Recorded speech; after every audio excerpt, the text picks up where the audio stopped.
Okay, good afternoon and welcome to today's seminar on sustainable development. As you saw in the agenda, the topic is food security and the event will be led by Pedro Sanchez, who I will introduce in just a second.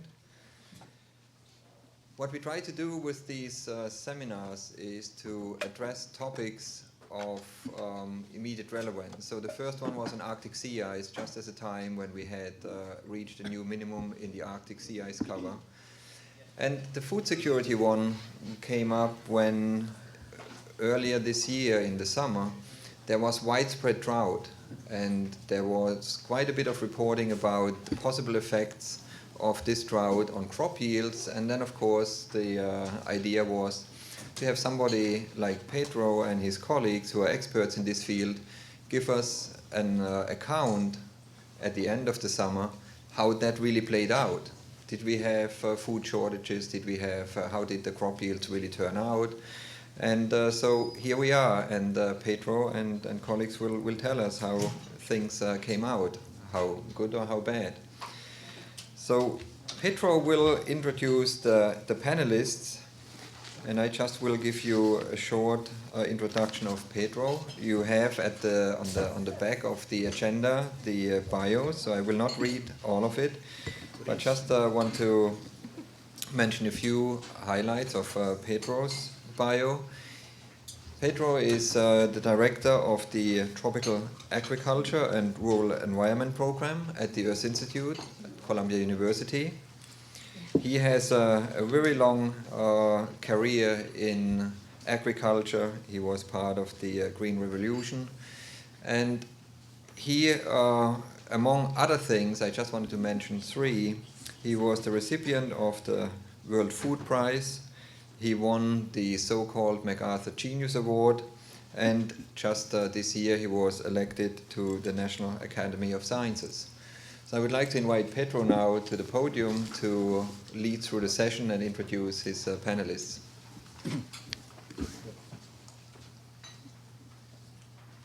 Thank you, Peter, and good afternoon, everybody.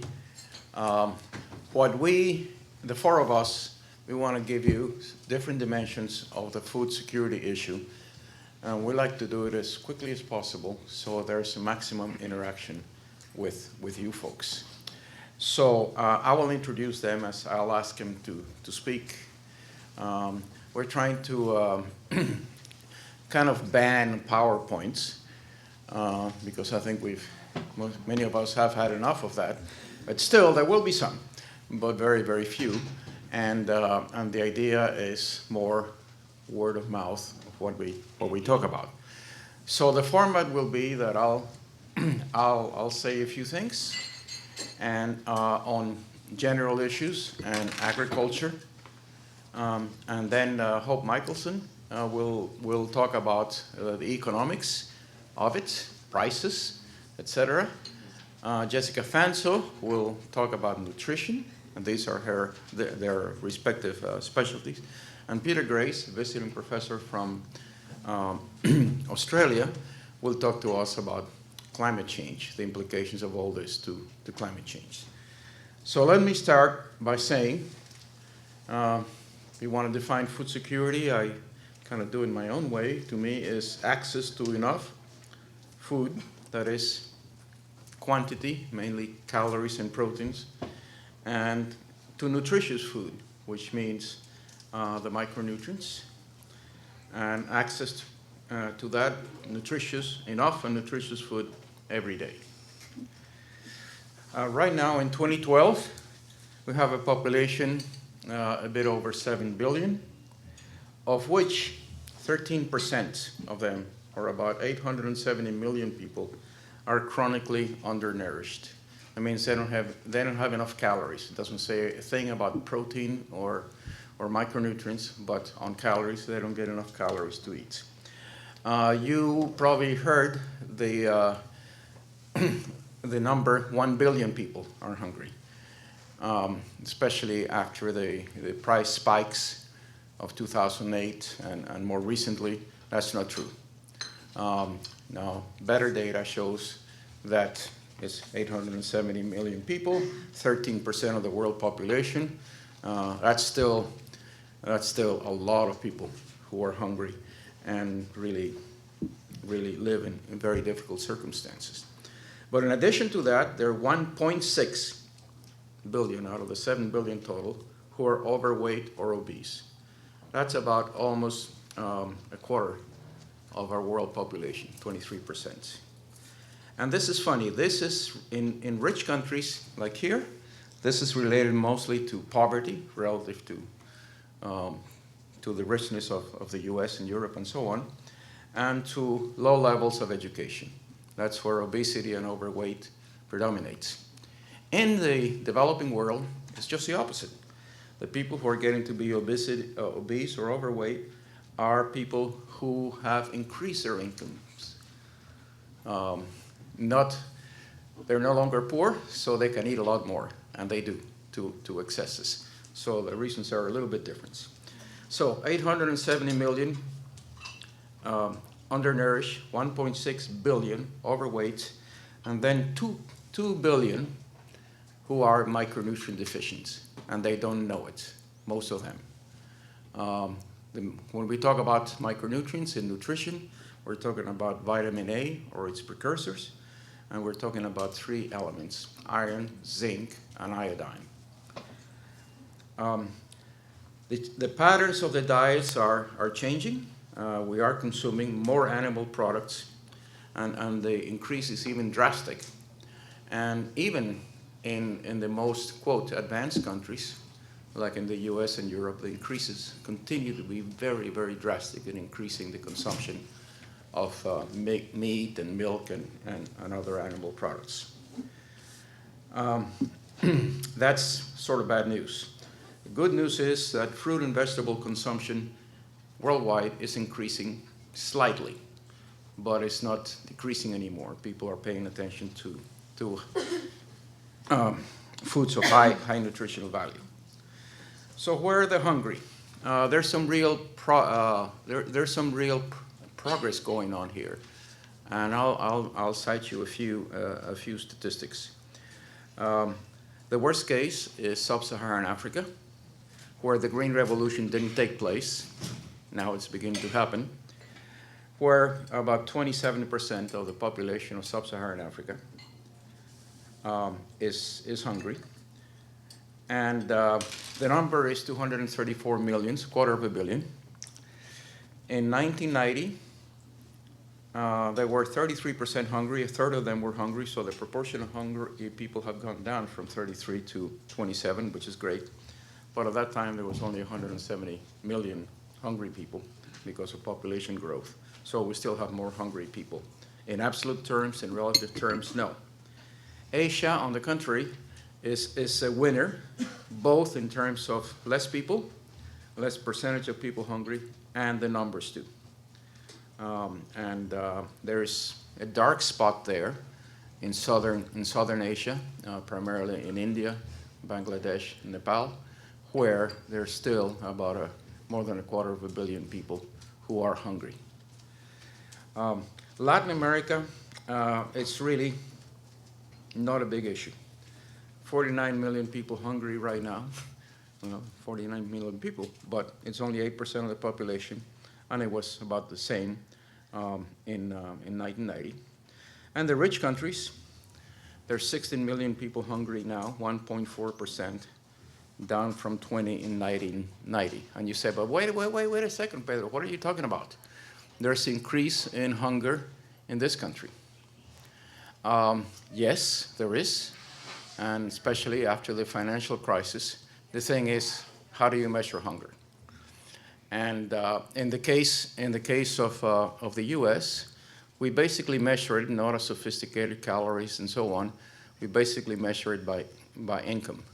And the people who are below the poverty line are mostly suffering from hunger. I doubt that they suffer from hunger the same way.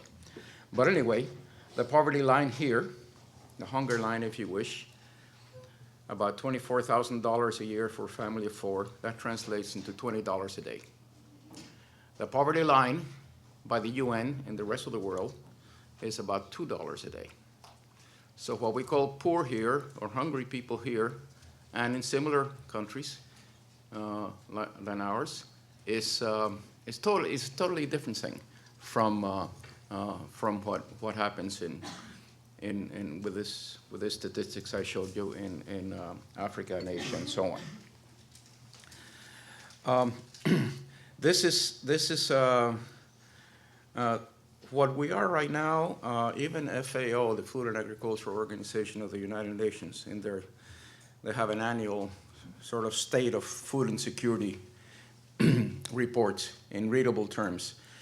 They are for the first time optimistic that the Millennium Development Goals of cutting the proportion of hungry people in half will be met by 2015.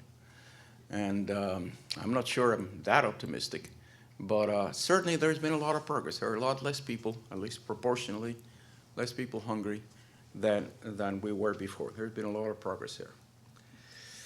But as we look at the future, assuming 10 billion people by 2050, food production will have to at least double, and the quality of that food production will have to be more on the heavy-duty stuff, meat and meat products, than on the cereals. And the trouble is that it takes about 8 pounds of grain, let's say, to produce a pound of meat. So we have a very difficult conversion. It varies with the animals. The chickens are more efficient than cattle and so on. So a lot of this has happened. This relatively good news have happened because we had a green revolution in the 1960s to the 1980s. I remember as a graduate student at Cornell, I was attending seminars like this when the speaker was saying, India with 200 million people. How many people are in India now? Anybody? Huh? 1.2, 1.3 billion. Okay. At that time, there was only 200 million people. They're going to starve, and this is going to be a worldwide catastrophe. India still has about 250 million people hungry, but certainly the proportion is small. And this is due to the Green Revolution that happened first in Asia and then went over to Latin America and the Middle East, in which by changing the plant type, it's a technology thing, making plants shorter and so on, yields increased tremendously. And we still, at this point, per capita food production is still increasing. In other words, the increase in food production is larger than the increase in population worldwide. Now, worldwide lumps a lot of things. Basically, this is happening just about everywhere except Africa. Why Africa? The Green Revolution didn't catch on there. And the reason is that it wasn't changing the plant type from a tall wheats to dwarf wheats. The main problem is soil limitations, nutrient depletion in the soils, and crazy water management or lack of water management. It wasn't the genetics or the plant genetics, it was the biophysical issues of soil and water. Now, since this has been finally realized, and a bunch of us were really preaching to the, nobody was listening for many, many years.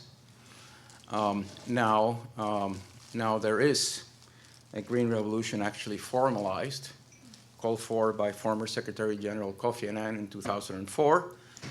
And it's not like the old one, which only concentrated in food production on the best lands, but this one increases in food production with better soil nutrient management, better water management, better seeds also, but also focusing on human nutrition, which the other one didn't, primarily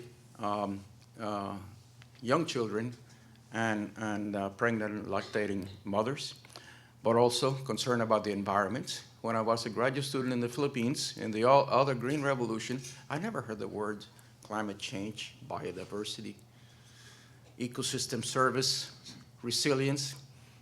That wasn't in our language. And I was at the International Rice Research Institute.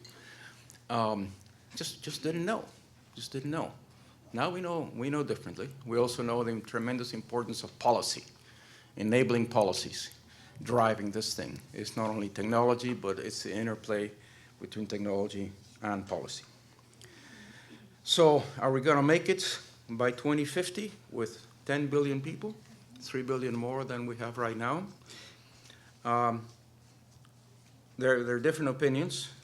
My opinion is that it all hinges on the demographic transition of human fertility rates.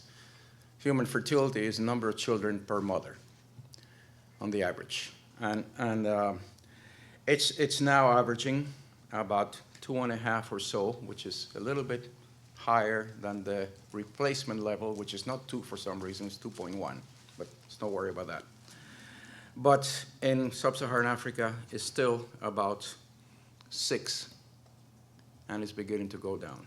In the other countries, it's 2.5 or so, or 3, except in Europe, which is much less than 2.1, and Europe really needs immigrants, because who's going to take care of those people when they get old? They're not reproducing fast enough.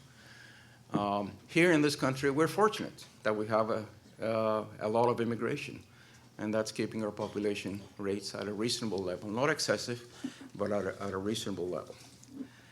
So now it's perfectly possible. And I want to talk about the issue. I want to talk about the rich countries, and specifically the US Midwest, and then a little bit about Africa. I make an annual pilgrimage to the heartland in Iowa every year in relation to a meeting.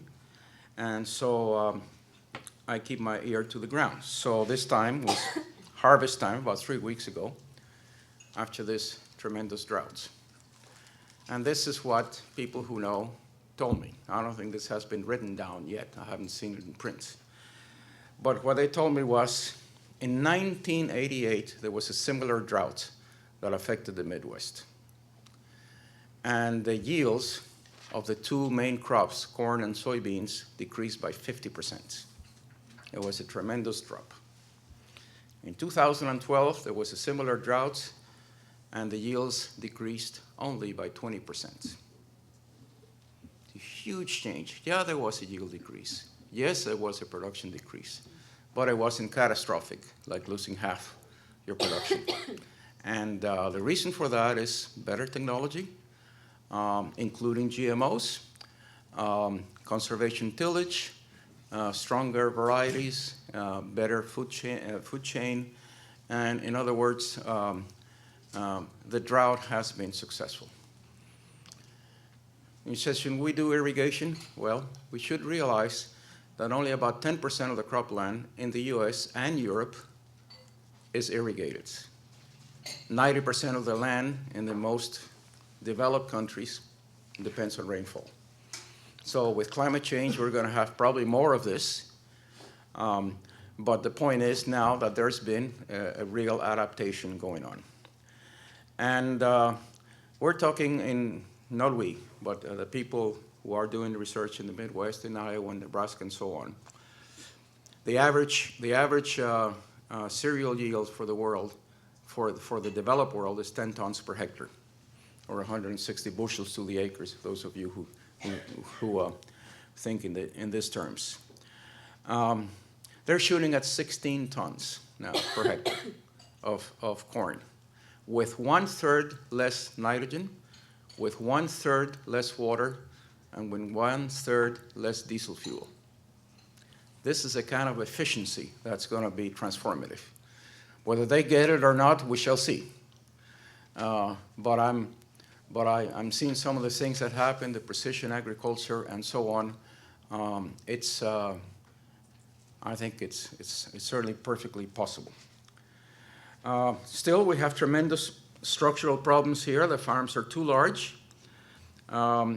Agricultural biodiversity is minimal.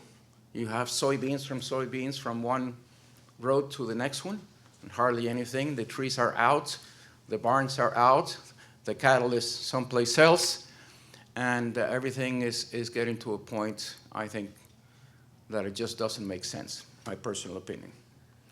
We have converted the ruminant animal, the cows, into monogastrics, eating grain, like we do. We have only one stomach, so the pigs and the chickens, they also have one stomach, but the ruminants have 3 stomachs, and this is a fantastic thing because they can eat grass and stuff that we cannot digest. We're going the wrong way there.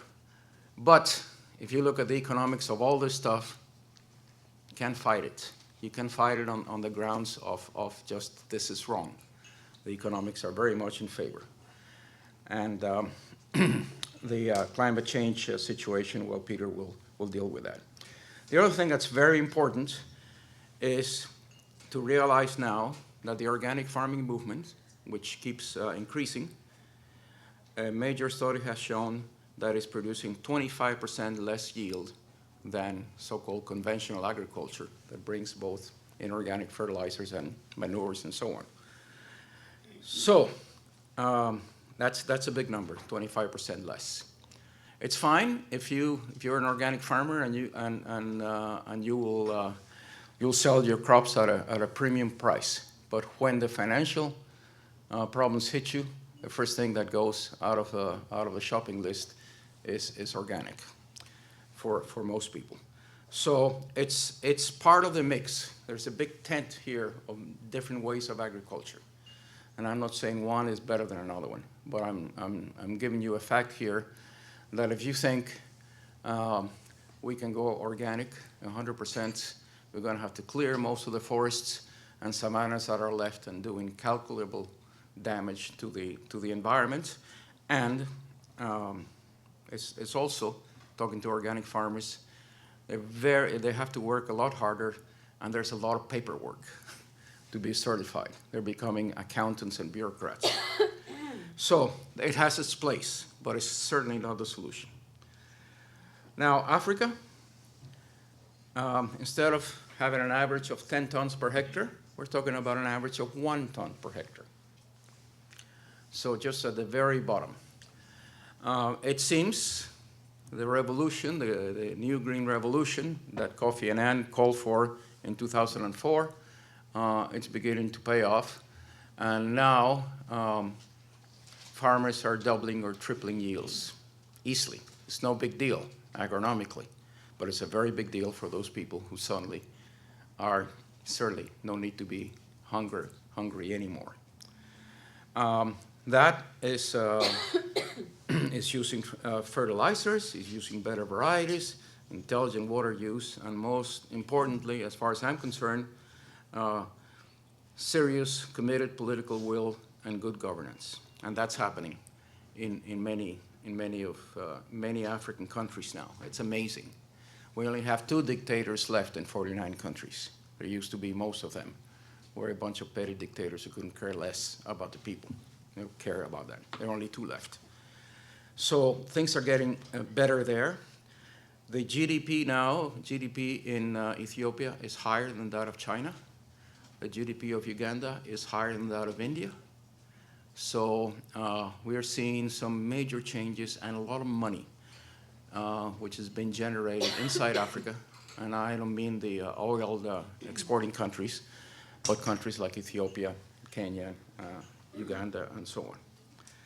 So the Green Revolution now is really a movement. It's sort of an organic movement, not in the organic farming sense, but an organic in the sense like an amoeba or something that sort of reproduces, and the private sector is deeply into it in their own self-interest.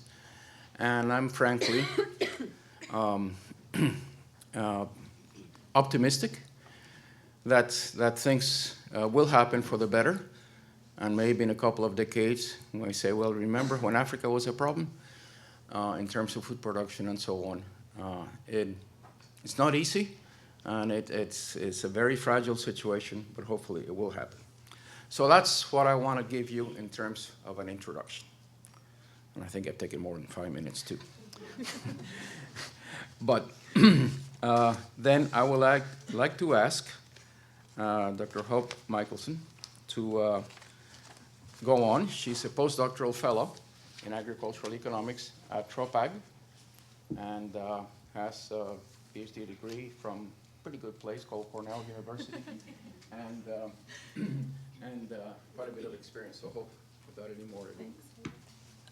So I am going to move from that very nice overview to talk more specifically about food prices and the food price trends that we've seen over the last 50 years or so.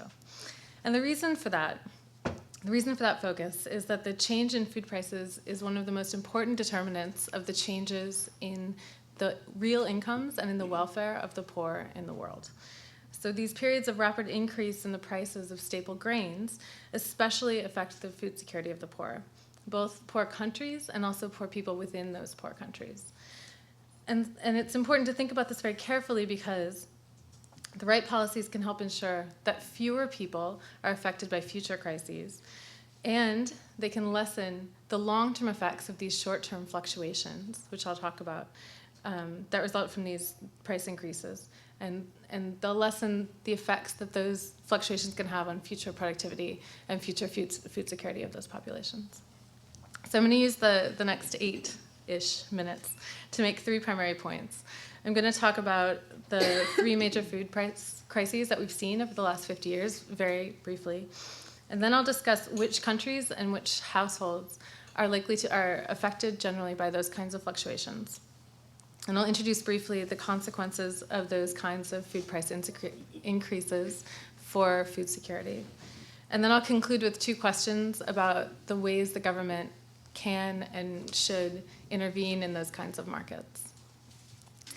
So I want to start with data. It's always nice to start with data. So this graph is the maize world price, so the real maize price, right? So it's corrected for changes for inflation over time between 1960 and 2011. And for simplicity, I've only plotted the maize price, but there are similar trends to what you're seeing is very similar for rice and for wheat and other staple grain crops. And there are 2 main points I want you to remember from this graph. So the first is related to what Pedro was talking about, which is that globally increases in food productivity over the last, here you can only see 50 years, but we can say the last century, have overall outpaced population increases, right?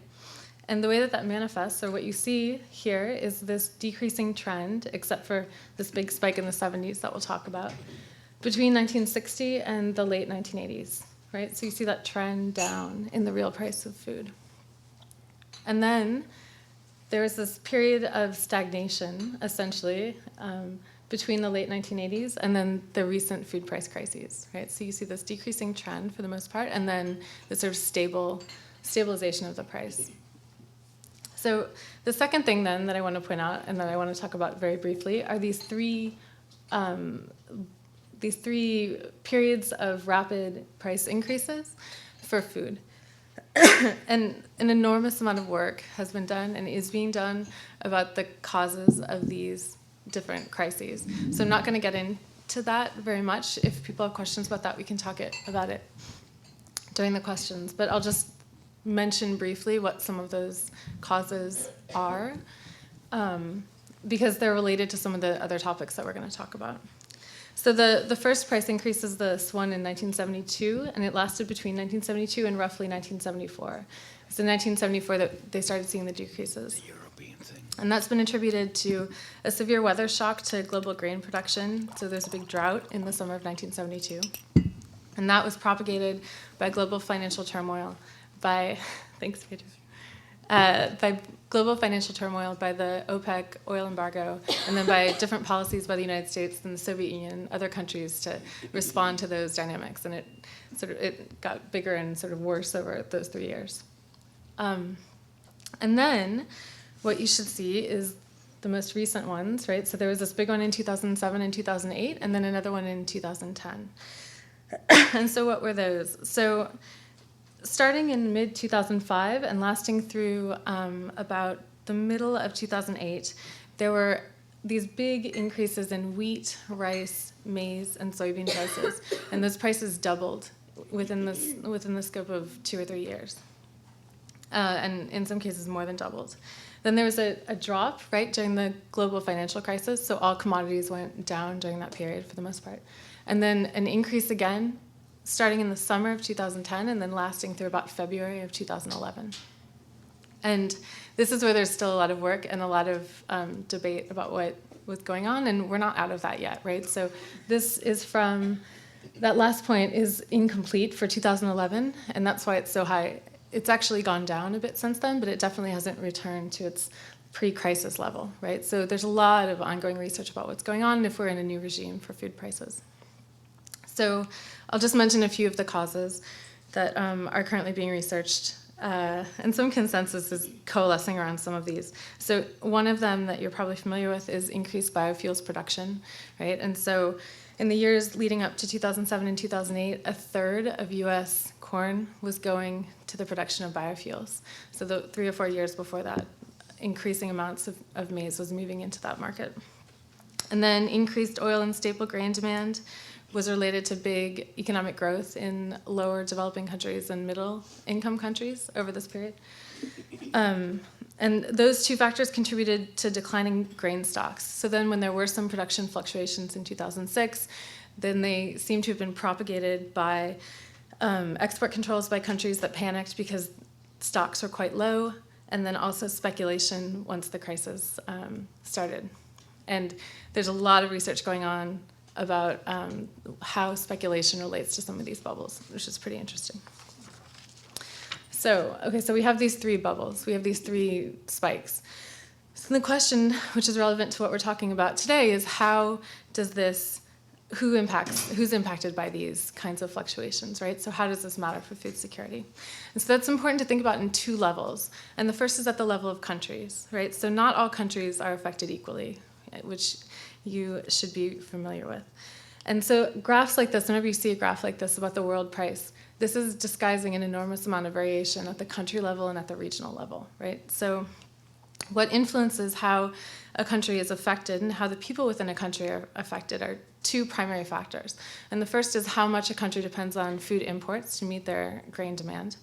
And the second is how much income a country has, so how wealthy a country is, because it can determine the kinds of policies that are available for to that country to mediate the effects on their population, right? So income and then dependency on imports are the two big ones. And most of the countries that are vulnerable to these price increases based on that criteria are sub-Saharan Africa and countries in Central Asia as well. So that's at the country level. But then within countries, there's a lot of variation in who's affected by these kinds of fluctuations, right? And what's interesting to think about is that it's the same kinds of factors within countries that determine who's affected as at the country level, right? So at the level of households, what matters is how much a household is depending on purchases to meet their own consumption needs, right? So how much you're relying on other markets to meet your needs. And then also how much income you have or how much you can access saving or loans to buffer those shocks at the household level, right? So very similar kinds of ways of thinking about country level and household level. So then we're worried essentially at the household level. I'll talk a little bit about that, about these net food buyers. And you hear that term a lot when people talk about food price crises and increases. So who are net food buyers? So net food purchasers generally fall into three groups: the urban poor, rural landless households, and then actually smallholders, so small farmers. And what's interesting, in fact, is that small farmers in developing countries make up the majority of the poor who are vulnerable to these kinds of price increases. So there was some research done recently by Sadulé and Dejanvry in 2009, and they wanted to look and see, okay, in countries that have large small farmer populations, what % of those small farmers are net food buyers? How big are these groups? So just to give you a few of those statistics, so 70% of small farmers in Bolivia were net food buyers in 2009, 93% in Guatemala, and 62% in India.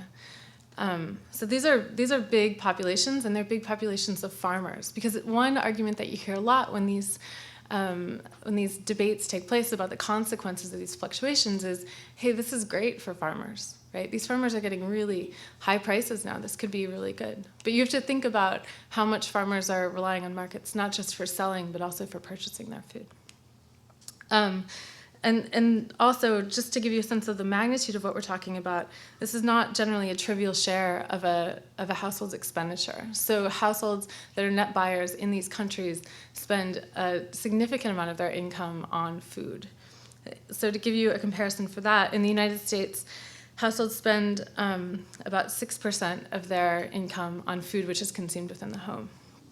And net buyers of food in developing countries generally spend about 40%, although I think Jess is going to show you a slide that shows some bigger numbers. So within countries, there's a lot of variation too, and some researchers have found numbers as high as 80 or 90% of daily income going to food, right? So there's a lot of variation there too. So, and I'll close then by talking a little bit about the consequences of those food price increases. So we know that they're happening. We've defined the population that's affected. So what's the consequences when a household is affected? So very common household responses to price increases are reducing the quality of food, decreasing the number of meals, compensating by working more hours, or migrating, pulling kids out of school to work, changing within the household who gets food, right? So reallocating food away from maybe family members that aren't working, younger family members, to primary breadwinners within the household, and selling assets or taking loans. So the big concern then that I want to leave you with is related to the last few points, the last few coping mechanisms that I mentioned. Because a primary concern is that if households are taking actions to smooth their consumption, right, to meet their household daily food needs, that have consequences for their future productivity, right? So if they are selling assets or selling their livestock, or foregoing investments in education by pulling their kids out of school, or foregoing expenditures on healthcare that affect their future health status, or if they just deplete their savings in order to meet their consumption needs in a way that increases their vulnerability in the future. What that means is that these short fluctuations of a year or less in some cases, where there's a big price spike, that can have consequences for long-term poverty status and long-term food security for these households. So that motivates certain kinds of activities by governments and also by international organizations. So I want to close then with two questions that maybe we can talk about. And these are two central policy questions which are raised by these crises, I think. So the first is, how much can the market be relied on to provide food security, and how much should governments intervene on behalf of that objective? So is this something that we can leave to the market? I think I've set up the answer to that probably. Is this something we can leave to the market? Are there certain kinds of ways that governments need to intervene? And if governments do intervene, there's a range of options for that intervention, and we've seen a big range in the last 4 years. So what are the right ways to intervene, and how should they act in response to these changes? So, thanks. Thank you, Hope. Now we'll go to our third speaker, Dr. Jessica Fanzo, who I have to read this because I've never seen a title outdated. as long as this. Associate Professor of Pediatrics, Institute of Human Nutrition. Use the mic. I'm sorry. Thank you. I'll do that. Okay. Jessica is Associate Professor of Pediatrics at the Institute for Human Nutrition, Columbia Medical Center, Adjunct Associate Professor, SIPA, Director of Nutrition Policy, Center on Globalization and Sustainable Development of the Earth Institute. In addition to all that, Jessica won, very recently, a prize called the Premio Daniel Carazo, which is from Danone Foundation, you know, Danone yogurts. Prize in nutrition, which a very fat check in euros, not dollars. And we're very glad that Jessica, who worked in Rome for a few years, is now back with us. So she's our nutrition awardee. So, Jessica, please.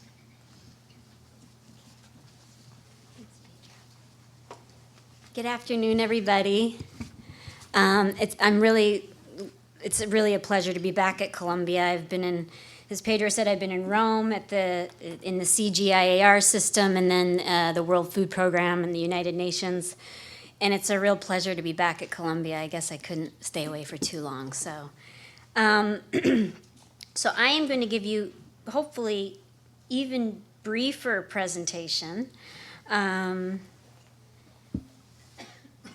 really, my focus obviously is more on nutrition. And we know that there is an incredible malnutrition situation globally. We have now 868 million, it was a billion, a fake billion, 868 million people who are hungry or undernourished, and another 1.4 to 1.6 billion who are obese or overweight.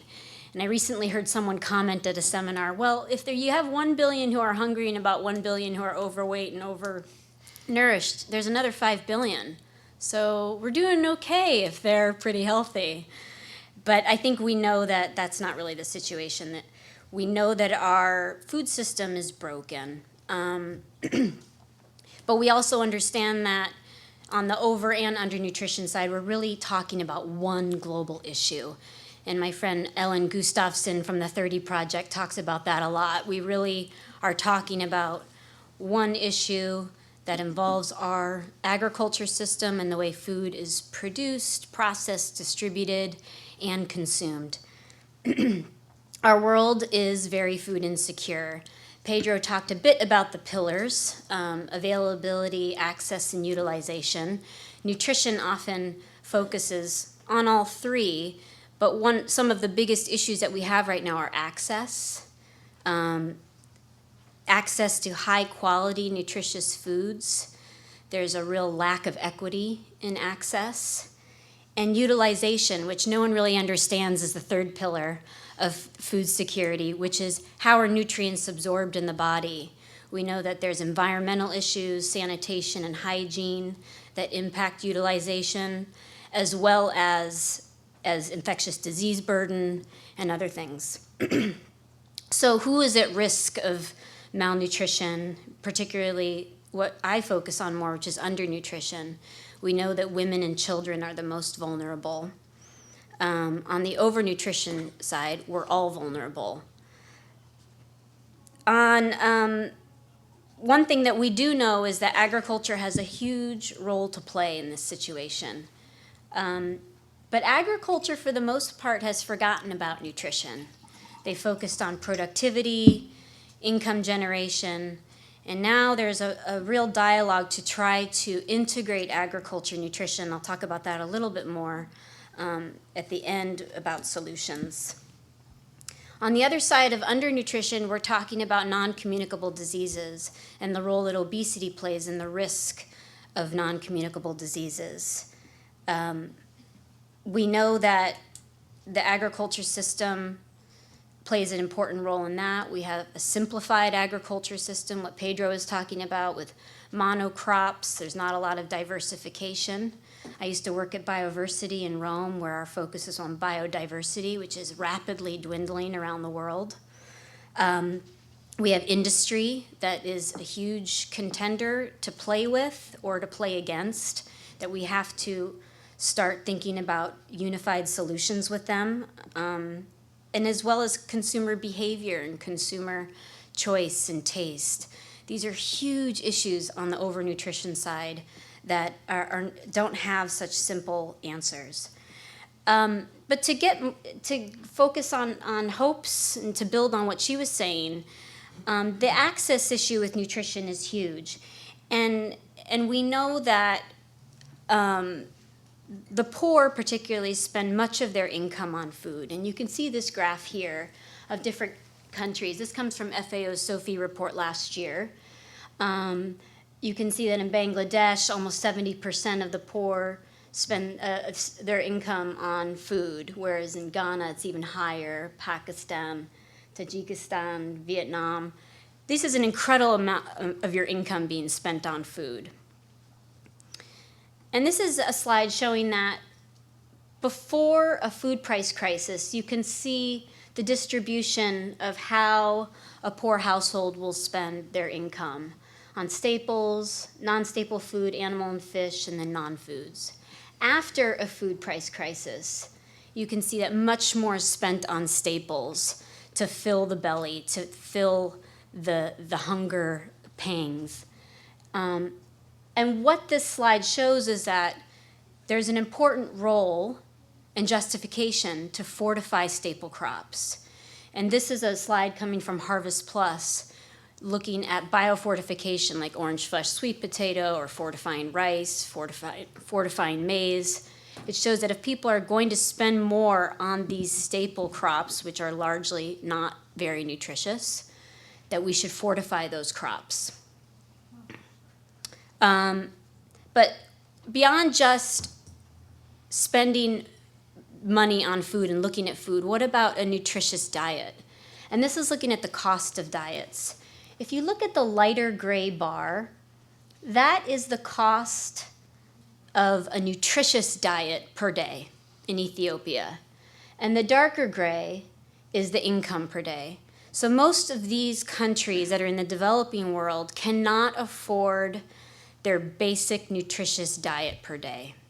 If you compare that to the UK or for us living in New York.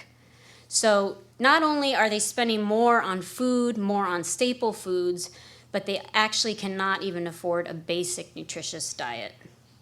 So this has all been very depressing probably for all of you. So I just wanted to throw out some solutions that are being worked on.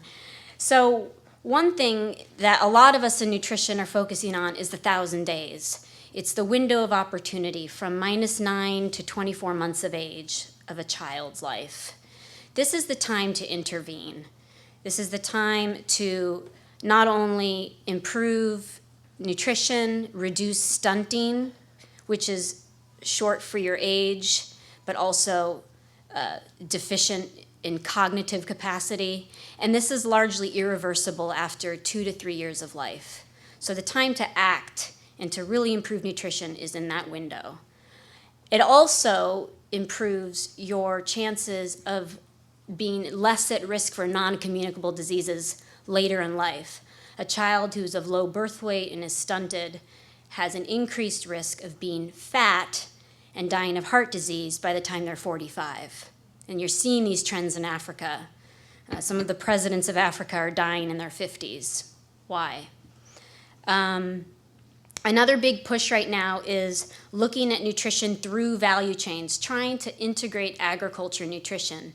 Pedro and I have been working on this for 5-6 years together, along with a lot of other people at the Earth Institute. How can we start sensitizing agriculture programs to integrate more nutrition activities within these programs? There's a big push for this. Ensuring nutrition is part of a longer-term development strategy. I've been working in the UN on a joint initiative on nutrition governance for the last 2 years. And we're trying to build nutrition into development strategies, so governments committing to nutrition in their long-term sustainable growth. And social protection, ensuring that people are protected against risk and vulnerability like food prices.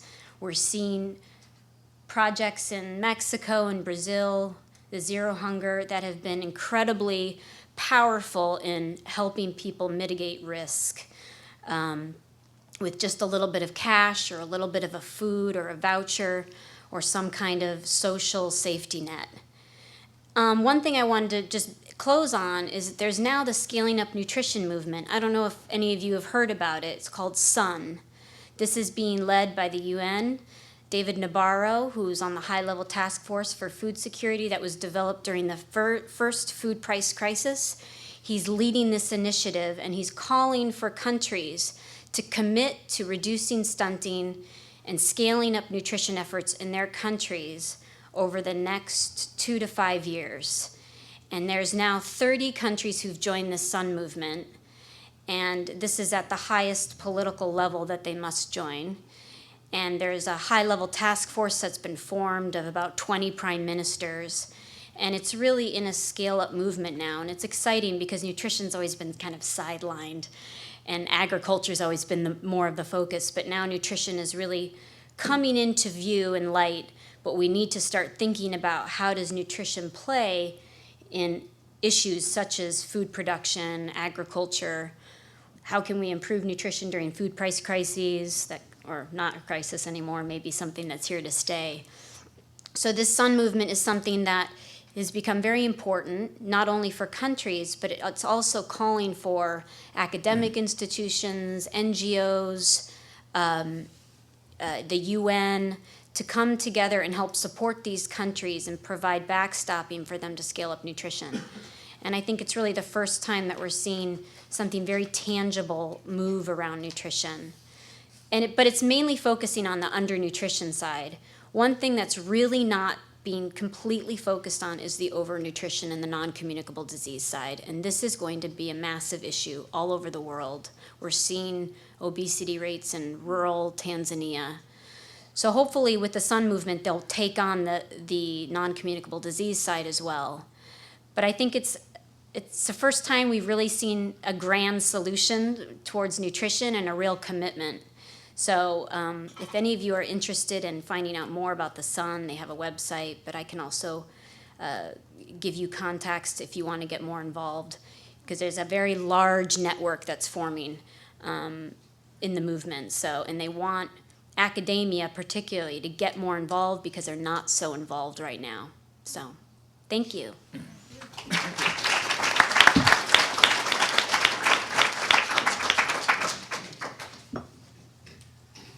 Thanks very much, Jessica. Nutrition has traditionally fallen between the cracks of agriculture on one side and health on another one. So it's very, very important that it takes its proper role. We have not been very good as a society in working explicitly on nutrition. Anyway, we're changing now to the environmental side, primarily climate change. And we're lucky to have with us Professor Peter Grace, who's a professor of global change at the Institute for Future Environments at the Queensland University of Technology in Brisbane, Australia. And he's a visiting professor with us for a few months. And without any further ado, Peter, the floor is yours. Thanks. Hey, good guys. I always think a picture tells 1,000 words, so that isn't not me. But what I find it very interesting that I've come to New York. In other talks I've given, I've put in the slide, which I should have done here, The Day After Tomorrow, the movie, Statue of Liberty, the snow. I show it to a lot of my students in climate change. I'm not a climatologist, but here I am for 10 weeks and I get a hurricane, one of the biggest you've had, and I get a nor'easter. But in all seriousness, the easiest way to get climate change back on the agenda is to hit a big city. And climate change is well and truly back on the agenda. And it's unfortunate that as much as we see people in Africa and other countries around the world starving, that does not put climate on the agenda one bit. But Bloomberg, Cuomo, whomever, you guys have now put climate change back on the agenda globally. So I congratulate you for that. What I'm showing here is a farmer in Australia. We had a drought for about 5 years, not too long ago. And climate change is a slow process. And as you can see, it looks like a beach. It looks like, I actually live near beaches, so it looks very familiar. But on the other hand, this is what he had for 5 years. And climate variability, it's a fact of life. We've lived with climate variability all over the world. And we manage it, and we manage it well, and we can produce crops. But in this case, it's not just climate variability. As politicians always say, it'll end someday, it'll all be better, you'll have a bumper crop, and we'll go from there. This is how it ended. It ended with an extreme. And this is what the gorilla in the corner is, not the elephant in the corner. It's now the gorilla in the corner, is the extremes associated with climate change. It's always been there. It's always been part of the story. But people think climate change is a slow process. It is, but it has a massive effect on our atmospheric systems and our climate systems globally.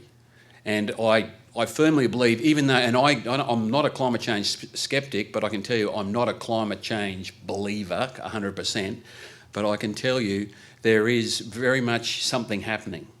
and it's going to have a monstrous effect on what is happening throughout the world in terms of our food production.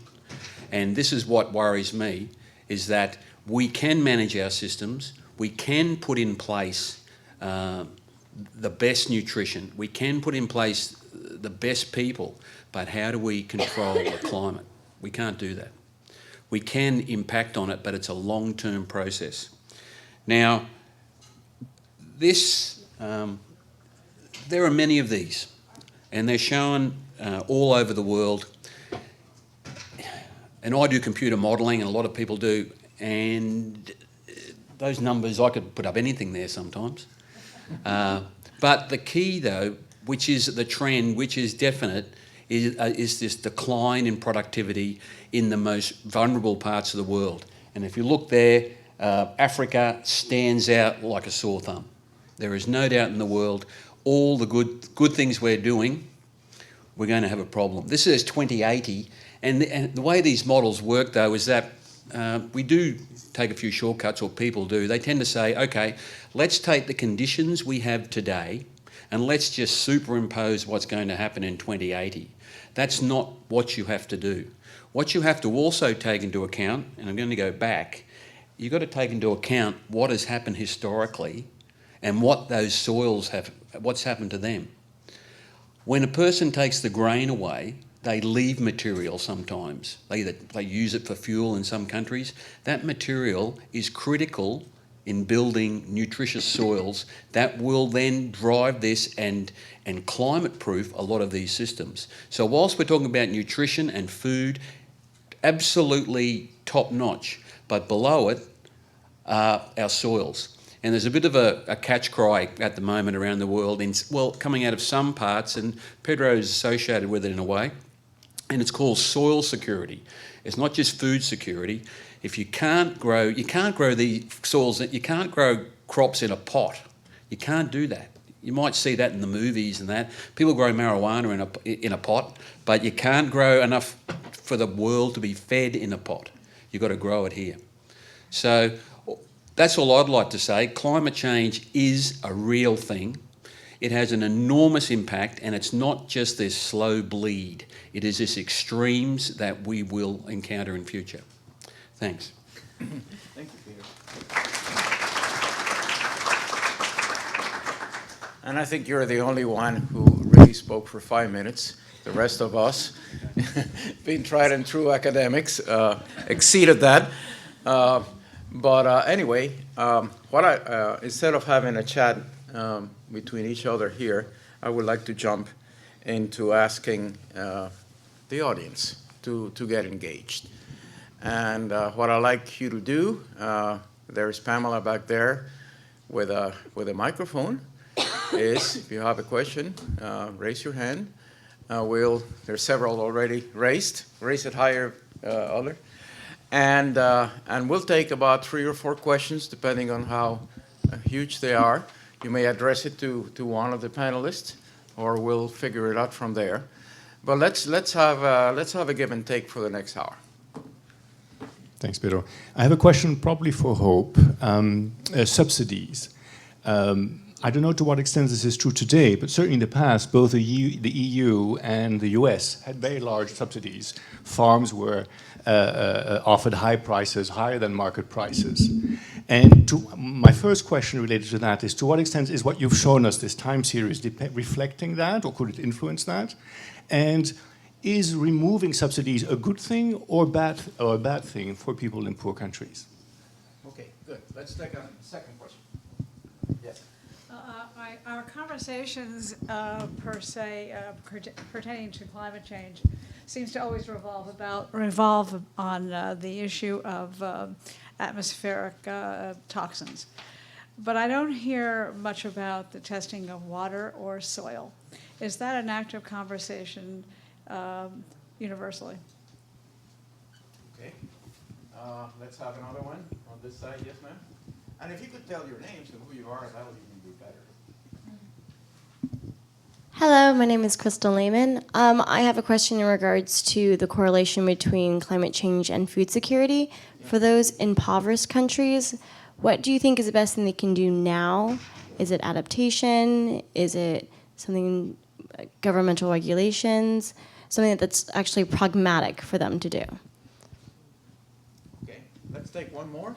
Yes.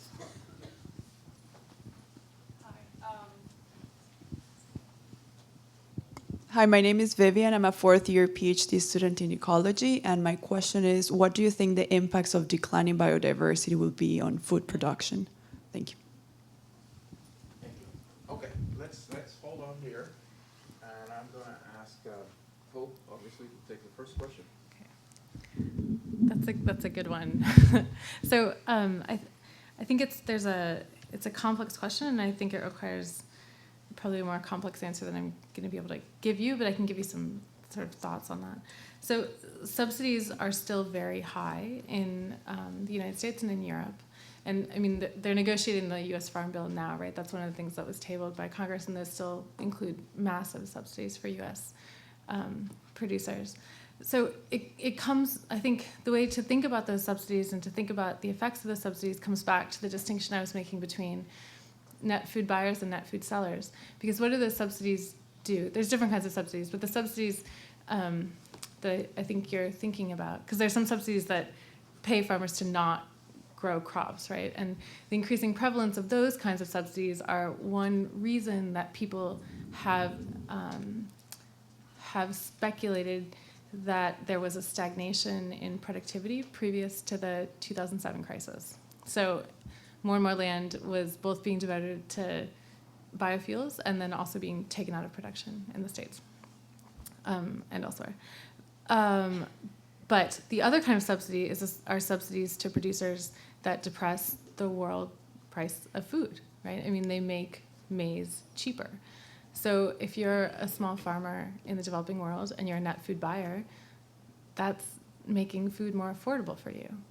But if you're, I mean, it's difficult, right? If you're a cotton grower, if you're a maize grower who's a net food seller in those countries, it also means that it's making it harder for you to compete in the world market.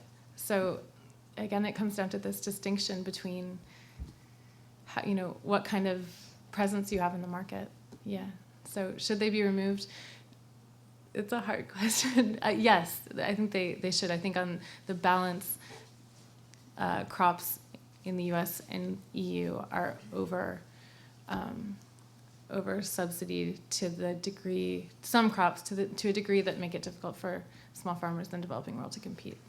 Do farmers want them removed? It depends. I think it depends on the farmer. I mean, there's cotton farmers that in Africa that have been begging for cotton subsidies to be removed for a very long time. So yeah, and it depends on the influence of those farmers and the voice that they can achieve. Thank you for explaining.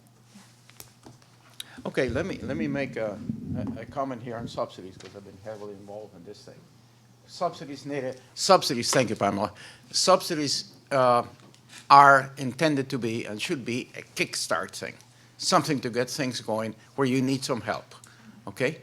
The subsidies in U.S. agriculture, European agriculture, Indian subsidies for electricity to pump water from an aquifer that's disappearing, they've been going too long. The thing is, they're politically loaded. So if you remove those subsidies immediately, the government will fall probably, or something like that. So, but the subsidies in Africa are needed. Now, they're not needed forever, but they're needed for a while to really kickstart the project. So I see good subsidies and smart subsidies to aim at specific types of farmers and so on. But what we have right now here in this country is a system that doesn't work. It's ridiculously bad. Okay, Peter, you have 2 questions on related to climate change. Can you just be more specific about, you said climate change, then testing soil and water. I'm just not quite sure where you're coming from with that. We're constantly besieged by the idea that there are tons of toxins in the air that are obviously, or it seems to be obvious, are heating the atmosphere and heating the water and melting the ice caps and so forth and so on. And even if you're a religious organic food buyer, you really don't know whether or not the soils have been tested or the waters have been tested. You can go down to Union Square Market and investigate and question the farmers, and they'll say, "Oh, we're organic. We don't spray." And I say, "Oh, but do you test your water? Do you test your soil?" There's no answer. So what am I eating? Am I eating nutrition or am I eating toxins? Yeah. That's really the ultimate question.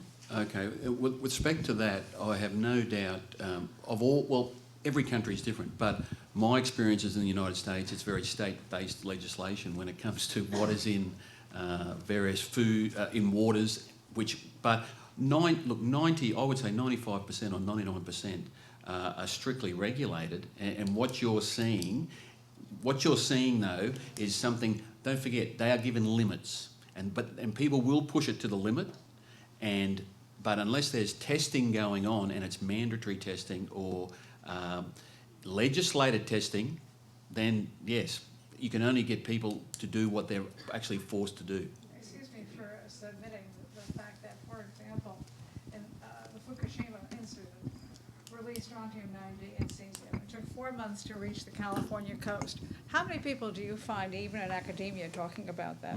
Exactly. Let alone going to the supermarket and wondering whether their shrimp from Vietnam is actually oranged.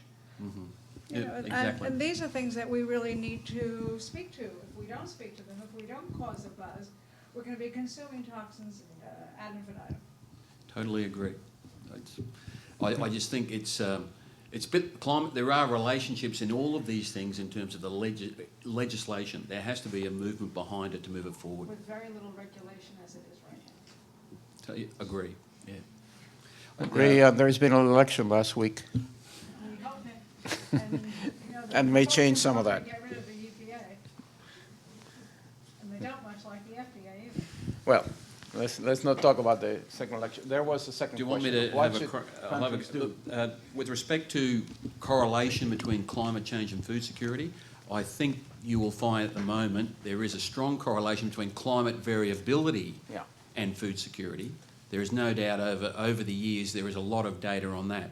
And because climate change has been more of a bleed, as we think at the moment, obviously the biggest thing now in terms of climate change will be giving people all over the world access to resources where they can manage and they can adapt. People can adapt in terms of variability, but we may see, as we have just seen, potentially changes that we did not expect. Man does a great job, and Pedro has just expressed that information about the Midwest, about the drought in 1988 was far less severe than now. And that was because of management practices and better, it could be GMOs, it could be a multitude of management interventions and maybe cultivars. But don't forget, we have access to it in the developed world. Access in the developing world, where it is critical, is not there. And I think that's the key to all of this. Access to resources, but you've got to be in the right place to do it. Thank you. Thank you. And the fourth question is it's a tough one. What do you think about biodiversity and or declining biodiversity and production? I'm not sure who should take care of that. Well, I'll give it a try. I've been concentrating mainly in below ground biodiversity, being a soil scientist, and there are a lot of claims out there, and there is very little proof that increasing biodiversity beyond 2 or 3 different species does something. Now, I would like to see the Iowa farmland restored to its previous agrobiodiversity, where you had barns, that means you had cows there, where you had trees, and that means that you produce some fruit or timber and so on, and it isn't corn and soybeans roadway to roadway as it is right now. Do I have any scientific evidence that this is better? I don't know. At this point, to me, it's an open question. And I'll let it go to the biodiversity expert here from. I think from- studies have shown that if you increase the biodiversity of your landscape, you do decrease risk. And I think that's been shown in several studies. I also just want to talk a little bit about biodiversity, particularly from the nutrition perspective. Sorry, I always think about nutrition. But there was an interesting National Geographic article a few months ago, I don't know if any of you saw it, that was looking at the diversity of certain crops and the variety within those crops. And they've shown that we've really dwindled the variety of what we consume. So there used to be, for example, 363 varieties of cabbage. Now we only have 20. You know, in New York, there's the example of apples. We used to have tons of varieties of apples. Now we only have like 5 or 6. Also, beyond just the dwindling of the varieties within crops, USDA published a study showing that the nutritional quality of a lot of those crops has also declined. A few have gone the other way, interestingly, but of your heirloom and your conventional crops, there's been a decline in the nutrients within those crops. And what you lose there is the variety of bananas is incredible if you look at the nutrient composition. Some bananas have no vitamin A, but bananas you find in Papua New Guinea have more vitamin A than eating red meat. So you lose that variety. But an interesting initiative that's happening is the ARC. I don't know if any of you have heard about it in Norway. They call it the Apocalyptic Arc, where they're trying to preserve all of the 64 major crop commodities, all of the varieties of seeds of those 64 crops in the International Convention on Biodiversity in this arc.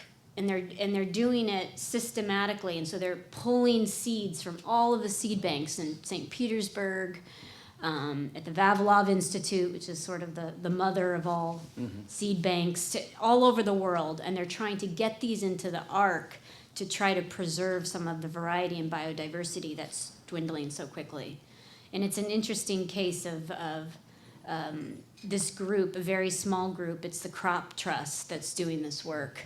But yeah, so I think the message is pretty clear that biodiversity dwindling will increase your risk. I think we are starting to see that a little bit in some aspects. And it's also, there's a lot of debates about the economic returns of when you have less variety on your farm. So. It's an open question, and Jessica has some very good points, especially on avoidance of risk. I think that's a very good one. Let's have another round of questions. Let's start from some people in the back. Okay. You're on. Please identify yourself. Hi, so my name is Soline Aubry, and I'm a research associate here at Columbia, but in neuroscience. So I have a question concerning the GMOs. So you seem to promote the use of GMOs for, to feed the population in the future. But at the same time, we hear things about the Monsanto crops in India and the consequences of the population. So I was wondering, how do we know if it's a good thing or a bad thing to use GMOs? Very good question. Second question. There are two back there, so please on your left. Forward. Hi, I'm Danielle. I'm a second-year Master's in Development Practice student at SEPA. My question's for Hope, and it's about the fluctuations in global food prices and the implications of that for policy.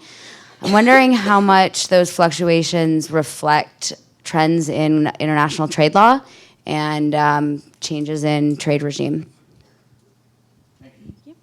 Hi, my name is Jen. I'm a Master's of Public Health student at the Mailman School. And my question, I guess, is for each of you. I'm just wondering what each of you would say are the main sort of policy priorities to tackle the issue of food security and what level they should occur at. So should it be international, intergovernmental, or more at the state level?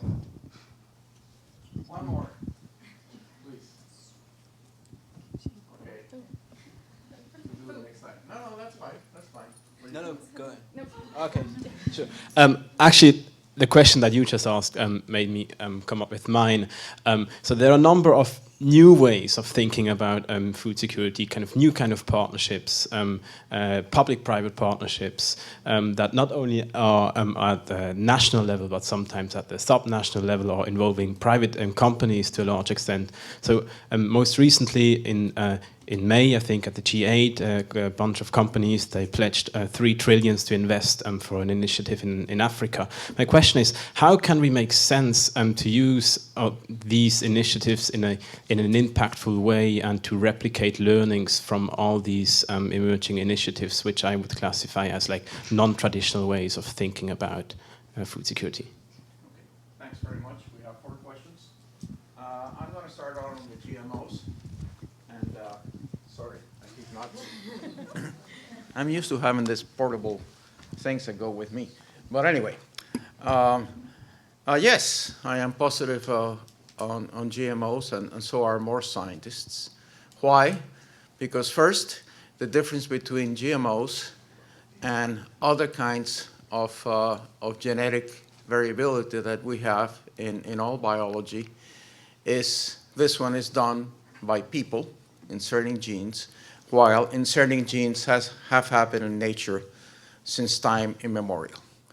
Wheat, for example, one of our key crops, is a product of a cross of 2 species of grasses that just happened in nature. The genes were transferred. And one of those species is also a product of another interspecific cross between 2 other species, and all that made wheat. And then humans domesticated wheat and started breeding it and selecting for short height or high yield or whatever, and is basically manipulating it. I'm not a plant breeder, but I was close to plant breeders when I was at the Rice Institute, and I asked what I thought was the best plant breeder in the world. How do you select, what kind of genetic works do you do to select your rice variety? And this is the guy who developed the miracle rice. And he said, Pedro, I use my eyeballs. I said, that's awfully unscientific, isn't it? He says, we don't have any other tools. Now we have the tools to do this, not by using just your common sense, and it's just a matter of methods. The second point I'd like to make is that so far there is no real reliable evidence of any effect of any plant GMOs on public health or the environment. There's a lot of stuff out there. There's a lot of accusations out there. But in terms of proven, there are long-term experiments and research done first in the UK and Switzerland, and then lately now the National Academy of Sciences here have done it and show exactly the same thing. We're scared about this, and I understand. But so far, GMOs are helping us, and it's just we just scratch the potential. I just want to dream of a drought-resistant corn for Africa that will do a lot of this climate change. So that's my take. Hold on, hold your horses. You might be a speaker next time. But I like to have you guys comment too. Peter. I will support you, Pedro, 80% of the way. Okay. That's better than no percent of the way.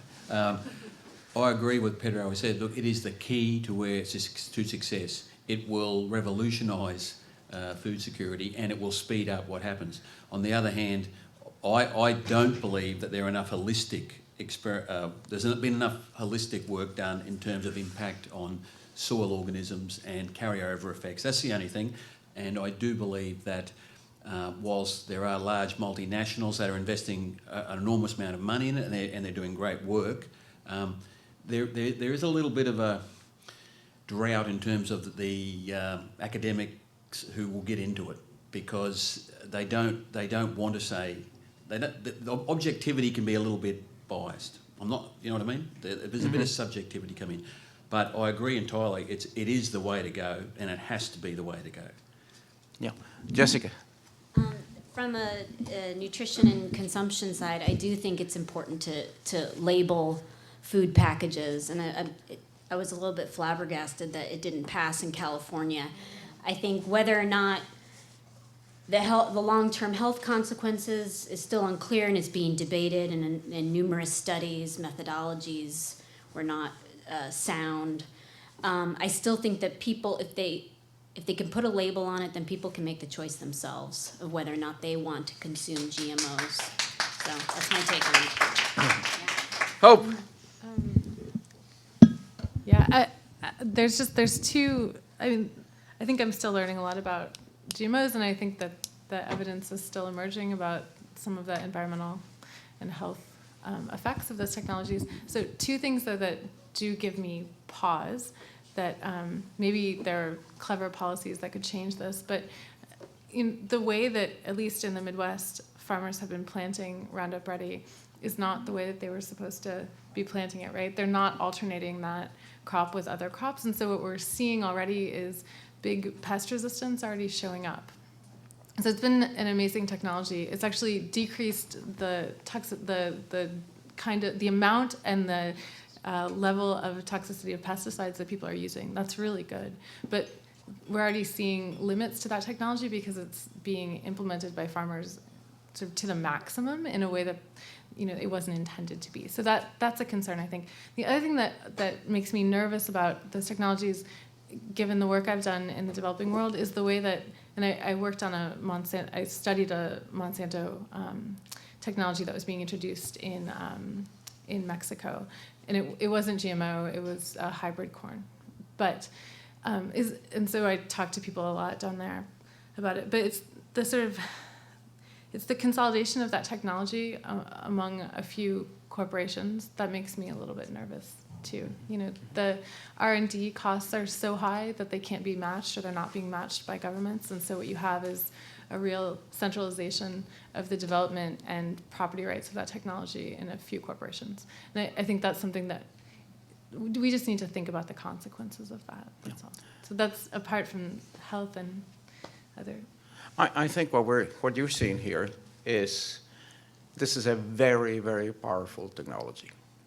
And this really represents a game change. And the fact that people are uneasy about it and so on is perfectly normal and fine. Let's follow the science on this, because it's a scientific question. It has largely become a political question, and that's a wrong way to look at it. It's a scientific question. And I look at the positive side. We've been hammering on nutrition.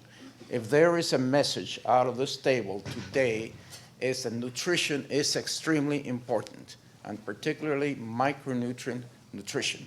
It's not only calories and proteins that we know fairly well. I'm on an advisory committee to one of these corporations, and I advise them to biofortify everything. And the head of this company, he said, we know how to do that. We know how to do that. I don't know how we're going to get paid for it, but we know how to do that. We can put zinc. We can put a lot of iron. We can put vitamin A precursors in most of these crops. So I said, for God's sakes, do it. It's going to make such a difference in improving nutrition. What they've said about the environmental effects they are actually very positive. BT corn, BT cotton cuts down the number of insecticide sprays that you have to use to get a decent crop of cotton, and that those insecticides, they kill the good guys as well as the bad guys. So I think the less insecticides we use, the better. It'll be ideally if we didn't have to use any, but that's agriculture. So it's contentious, yes. So far, the evidence, this is what I want to say, the evidence of science is very clear in favor of it, and everybody has his doubts. And for example, I haven't talked about animal GMOs because I'm scared of it. I don't know enough about it. So that's why I said plants. We can talk, of course, about this forever, but there are other questions. Hope your question, the question to you in terms of fluctuations of prices. Right. So Danielle, you were asking how much the recent fluctuations are attributable to changes in trade policy, in international trade policy. Yeah. So I think one way to answer that question is by talking about the ways that government responses to initial fluctuations have propagated those crises, which has been very dramatic in some cases. And it's very interesting because you're sort of in this, you're in almost like a sort of a game theory framework almost, right? Where, so with rice in 2007, there was a small, I think like a 6% decrease. There was a very small production shortfall from what is the historical norm or the sort of 5-year average. And in response, India kind of freaked out and closed their borders and wouldn't permit any exports of basmati rice.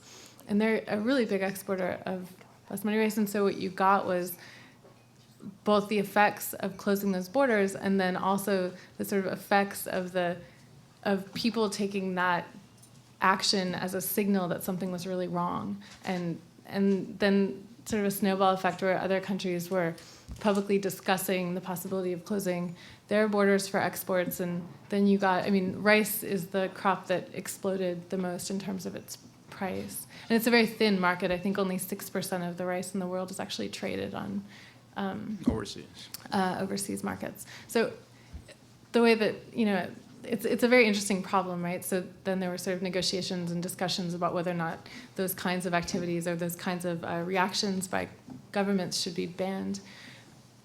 And what I guess in closing, though, it's interesting because if you look at what happened to India's rice price during that period, you don't see the same big fluctuation that you see in Vietnam or in some of the other countries that didn't take that action.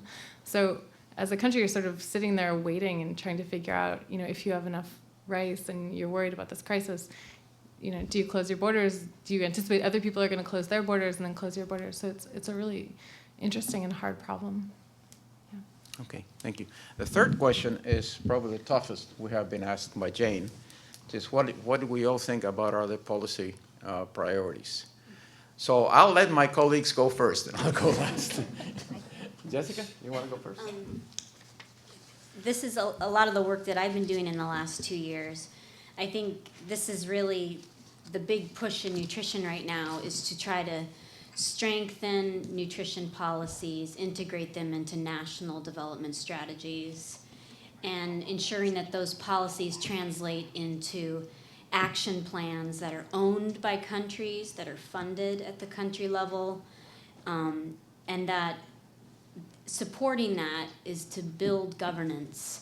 And I think you can have, for example, a nutrition policy and an action plan, but if a government does not come to consensus on what to do, and they don't have the commitment to do it, or the governance or management structures to carry it out, it becomes really difficult. So I think with the Scaling Up Nutrition movement and others, I was at the UN REACH, we're right now in the frame of really supporting countries to strengthen their nutrition and food security governance, to helping them ensure that they're held accountable, but they also have incentives to govern, and they have the capacity to be able to scale up, not just human, but institutional, organizational.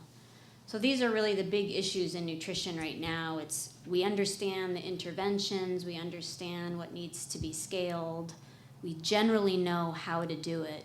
It's more of ensuring that countries can govern that process themselves instead of NGOs, the UN, coming in, deciding what to do for countries. Those days are over. Those days of people flying in, people like me flying in and going and working in a village and telling people what to do. Those days are done. Countries are very, very tired of that. And it's a very crowded landscape. I was just in Bangladesh. You go to Bangladesh, I call it the million flowers. There's a million NGOs working there. And Bangladesh is just tired of it. They want to have their own strategies. They want to scale up what they want to do. They want to prioritize, and they'll figure out how to get the funding. Just come in, provide some technical backstopping for them when they ask for it. So this is where I feel development's moving. And just to answer his question quickly on partnerships, I think this is, again, where there's unique partnerships with countries working with private sector or working with local entrepreneurs to try to address things differently. I think, the old standard bilateral donors coming in and providing food assistance and things like that hasn't been effective in the last 40 years, clearly, because we still have almost 1 billion people who are hungry.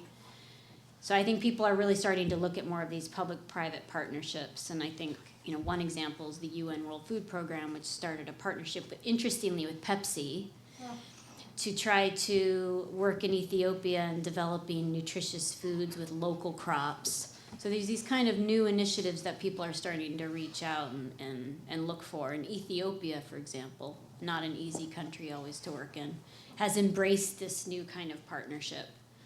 So.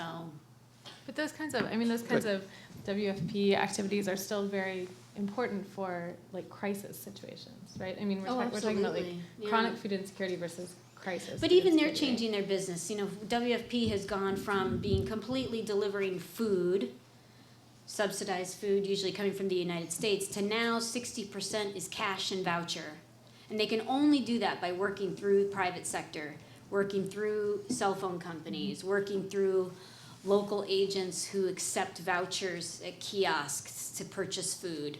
They're completely changing the game on what you call food assistance in crisis situations. I think they can no longer just hand out food. It's been criticized too much. And this is a massive UN organization of 15,000 people that's trying to change the way they do business by these more unique partnerships and different ways of providing assistance at the country level. So, Peter? I think Jessica hit the nail on the head that it's within the country you need experts. We can provide them with knowledge, but when it comes to what's on the road and what they can give to their own people all around the world, you've got to be a local.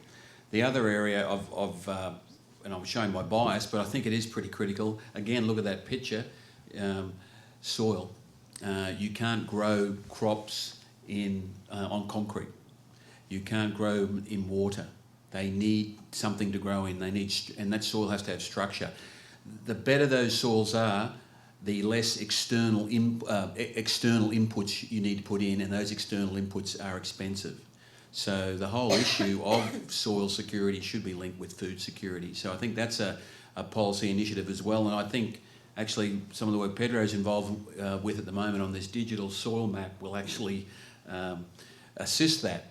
And I mean, we need good information. You cannot make decisions on poor information. And I think that's happening, but they have to be global efforts though. Thank you. Hope, any thoughts? Well, I think I have an answer that'll make you very happy, actually, which is, so I think that, in response to these food price crises, often the discussion from a policy perspective is, more social safety nets, is that what we should do, or different kinds of consumer price protections, so maybe export controls or subsidies to different industries to keep the price low for consumers or something like that. But I think the third way that doesn't get talked about as much is investments in smallholder agriculture. So improving the productivity of farmers within countries, and that should be coordinated with tools to help farmers manage risk, so that those investments are attractive to farmers. So the kinds of things that are involved in the African Green Revolution, different kinds of subsidies, probably for mineral fertilizer, hybrid seeds, investments in water management, along with programs that help farmers manage risk. Okay. I think, Jane, your question is what are the most important for your... I'm going to take two. And I've really sweated this out, okay, in many other situations. First, I side with Jessica on nutrition. This is what needs now to be brought up to center stage and done everything, including GMOs, if you wish. The second one, I'm a soil scientist. The second one has to do with the big elephant, to me, the big menace out there, which is population growing out of control. to have this demographic transition, which hasn't happened in Africa. And for that, to me, the key interventions is girls' education, and primarily at the secondary school level. So they're not married off, so dad can get 6 cows for a dowry and have 7 or 8 children and being ignorant even of reproductive rights and so on. I think that's the most important. They're all extremely important. Of course, soil security is extremely important, and I'm all for it. But if I just thinking, 2, nutrition, girls' education. Jessica, you wanted to say something? This is heavy-duty thinking here, guys. I'll come back. I'll think about it later. Gotta let other people. Jessica? No? I can't remember right now what I was Okay, going to say. okay. Sorry. That's called a senior moment, and you're a bit too young for that. No, I'm not, unfortunately. Let's have another round of questions. Yes, sir. Sorry. Thank you. My name is Misha Lepetic, alumnus rather. And I was going to ask about cities and food, but the conversation about private partnerships really, I want to ask that question now. So originally I was thinking about it in terms of, the long-term leases that have been happening, especially in Africa, and to what extent is that distorting our figures for understanding productivity of agriculture in Africa? The food that's being grown on that acreage, is that actually being considered as part of the agricultural production of that country, even if it's being exported wholesale? Is that considered part of the GDP of that country? Is the technology that's being used to grow that food actually trickling out to other farmers? And it's a much larger trend than just what we've been talking about so far, which has just been NGOs, the UN system, and sovereign nations. Now we're talking about virtually extrajudicial arrangements that are being sort of consummated between national governments and private funds or other national governments.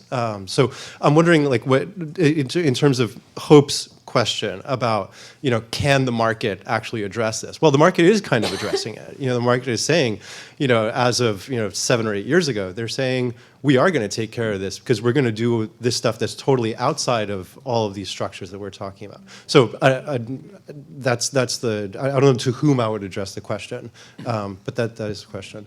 Okay, I think we'll all tackle that question. You have actually about 4 questions, but let's have somebody else. Yeah, please, in the back there.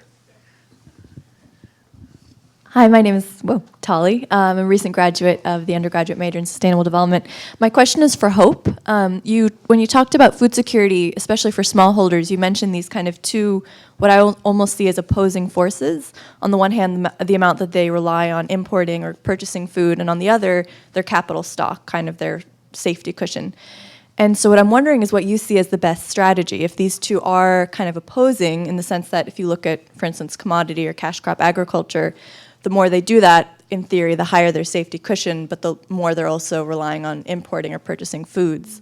And then when you add to that the biofuel increase that spiked, the biofuel increasing demand that spiked this food price, all those things taken together, what do you recommend as one of the best strategies for food security for these smallholders? And I don't know if anybody else has kind of something to put onto that as well. Sorry. Okay. More? Here? I'm trying to get people who haven't had a chance to ask questions. Hi, I'm Yoko. I'm with the Sustainability Management Program. The agricultural sector being the biggest user of fresh water, I'm just curious to know what you see as the challenges in food insecurity in terms of water. And also you mentioned the Africa's Green Revolution, and I was just wondering how they change their water management to get to the Green Revolution. Thank you. Thank you. One more. I'm Sarah. I'm at the Environmental Science and Policy Master's Program. And you've talked a lot about addressing population growth, and I totally agree. Go Women's Education. What about the consumption side of that question? How do we address that? Because it seems like that's another critical part. Okay, thank you. Let's stop here. This will probably be the last round. Holly's question seems to be the simpler of the three, and that's directed at you, Hope. That is not a simple question. Well, none of these things are simple, by the way. I think you realize what that. you're They're all asking connected is- and they're complicated. Is this right? You're asking, so for a farmer, say in Ghana, for example, who is maybe choosing between growing a cash crop Right. versus growing some mix of cash crops and food, what's the right advice for that farmer? Yeah. Yeah, that's a really good question. What's the goal? Good follow-up question. For food security. Yeah, the goal is food security. Well, I guess, yeah. I mean, I think, it depends on the price dynamics in the cash crop. And in Ghana, the government controls the price of cocoa, right? That's the cacao, I guess. So that's not changing very much over time. They're keeping that stable.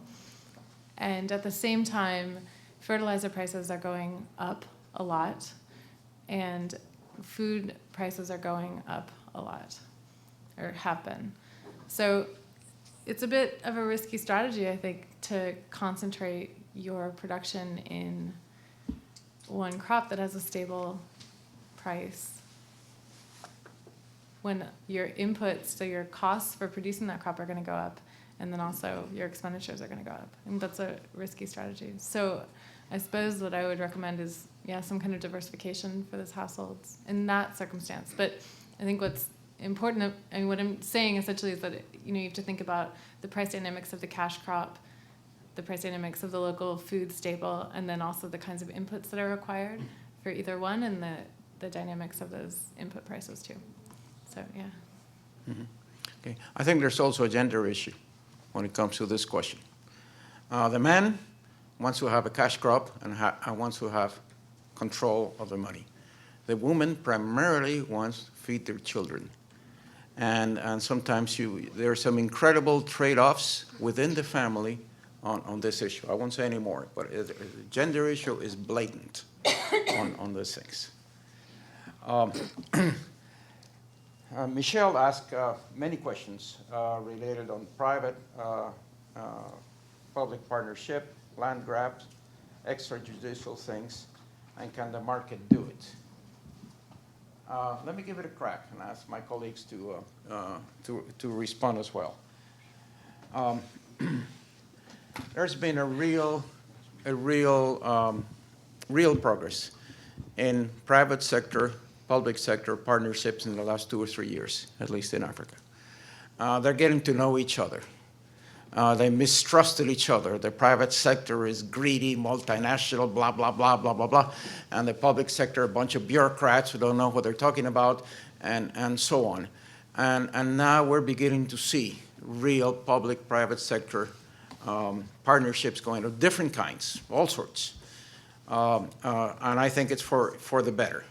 I've been interested in working with the private sector because I never have in my life. And I found them first, they're not the ogres they're supposed to be. They're also very bureaucratic.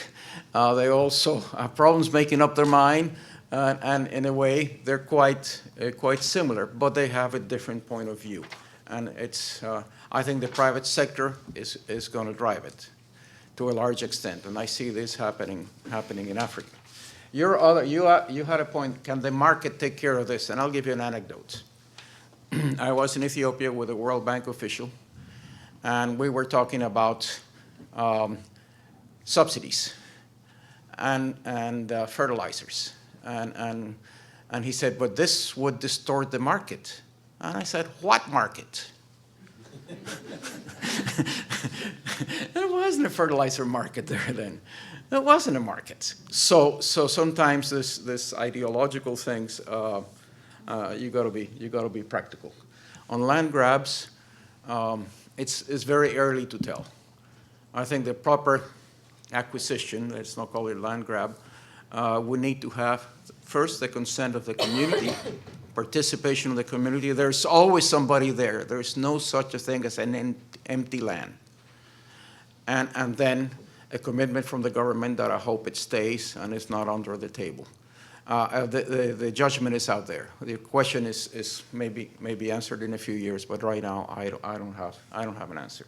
So I'll leave it here and ask my colleagues, Peter, to start. And My only comment would be, I agree on the public-private relationships. The private sector delivers urgency, which the public sector doesn't, and the public sector is hung up too much. For example, when we're talking about policies, the terms of government and changing, you cannot have long-term policies and you cannot have long-term strategies. It's very difficult to get to fruition. So the private sector is the connectivity there that can make things, and the longevity that you need with the urgency. Okay, Jessica? No comment. I mean, the only thing I can say, I'll always relate everything to nutrition. Sorry, you guys, whether or not you care about it. I know that they've done a lot of modeling of the land grabbing in certain countries, and they've shown that malnutrition, undernutrition rates will increase. But I don't have anything to say about GDP and things like that. But there is an association through modeling. Okay, Hope? I guess just, I mean, what Pedro said about the land grab, I mean, there's always somebody there, and it's not, I mean, so it's kind of interesting. I went and talked to a professor of mine who's an agricultural economist, and I said, isn't this something that we need to be worrying about, these big land deals happening increasingly? And he said, this is great. This is what we've been wanting for so long, all of this investment in new technology in Africa. And I was kind of freaked out by that. Wow. Well, just because, it's not clear, and I think the questions you're asking are the right questions. How much of that technology, you're asking great questions. How much of that technology is actually going to make it to farmers? How much of that, will there be spillovers so that you get increased productivity in smallholders or even in mid-sized farmers that are close to those farms? How much of that is going to be reflected in GDP? How much of that food stays in country? There's so many questions, I think. And the fact that in many of these countries, small farmers don't have secure land rights means that they're not likely to be well compensated by those land deals. And many of these countries, I mean, the kinds of countries that these investors are attracted to in many cases are places in which there's not great governance, right? That's the place you want to make your deal. And so the likelihood that this is going to benefit the local economy and local farmers seems, I think, unproven at this point. And then the only thing about public-private partnerships that I think is very interesting, they're challenging. There's a lot of opportunities and potential. I have done some work on those kinds of partnerships, and it's just from a purely sort of academic perspective, it's really hard to get data from private corporations. It's proprietal. It has to do with their strategy and their kind of unique position, and so what that means though is sometimes it's really hard to know what the effects are of these kinds of things and also how they're developing over time. So it's great. I think there's a lot of opportunities, but I think we need to be a little bit demanding about the kinds of oversight and the kind of data that we want to see from those things, because without asking for that, it's not always clear what we get, I think. Okay, thank you. We have 2 questions left and about 5 minutes. Yoko asked about water, what's going to happen to water in the African Green Revolution. Let me give you my take and ask my colleagues to come in. First, as you probably know, 70% or so of the fresh water in the world is used for irrigation. So that's the big one there. I think Africa doesn't have the geology for having large-scale basin irrigation like the Indo-Gangetic Plain or things like that. California, Central Valley, and so on. It doesn't have that sort of geography. And also there's been a lot of bad things about the very, very large-scale irrigation. To me, the worst one is the efficiency is about 50% of the water that you put in there actually gets to the plant and gets transpired. So the thing to do, water is, fresh water is going to remain scarce, and you have to increase efficiency. Now, there are technologies that can give you 80, 90% efficiency.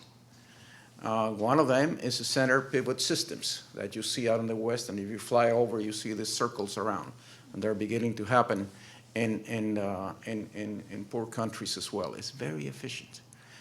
The other one is drip irrigation, for which Daniel Hillel got the World Food Prize a couple of weeks ago because he sort of was the main person behind technology of drip irrigation.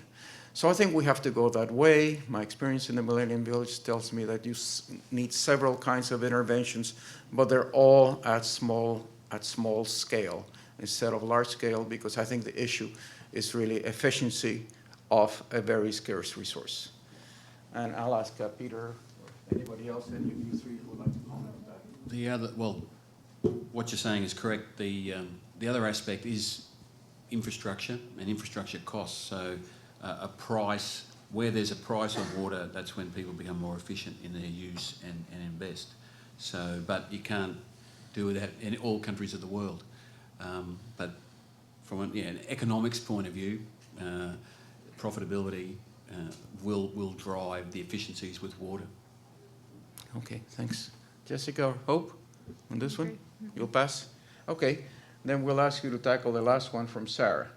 She said education of girls is very important, but how about public education of a lot of these things that we're talking about? When we think about population, that's one of the big limitations. A lot of people argue that it's not necessarily population growth, but it's consumption growth.